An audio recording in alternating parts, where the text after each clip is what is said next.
When something is important enough, you do it even if the odds are not in your favor. If you get up in the morning and think the future is going to be better, it is a bright day. Otherwise, it's not. When Henry Ford made cheap, reliable cars, people said, "Nah, what's wrong with a horse?"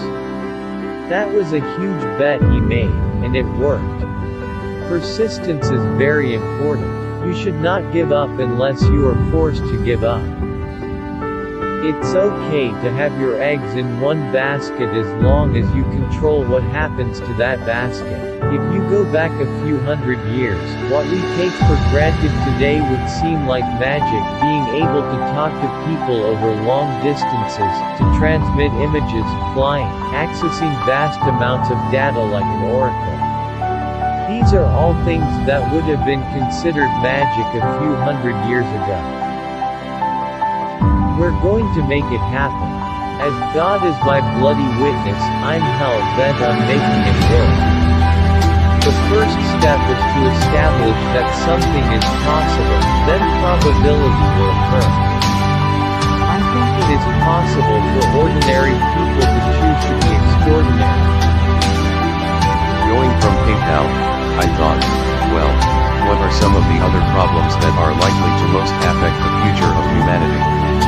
Not from the perspective, what's the best way to make money?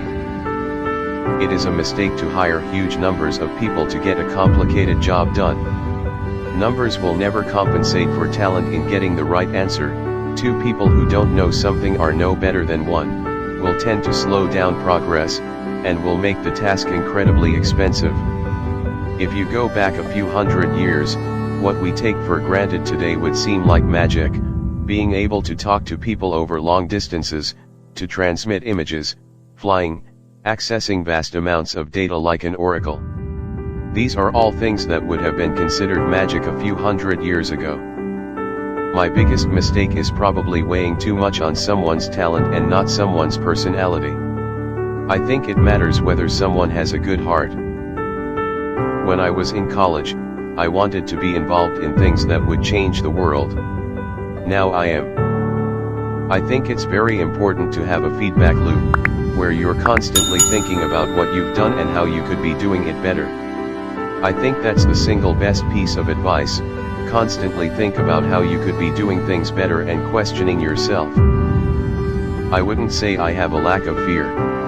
In fact, I'd like my fear emotion to be less because it's very distracting and fries my nervous system.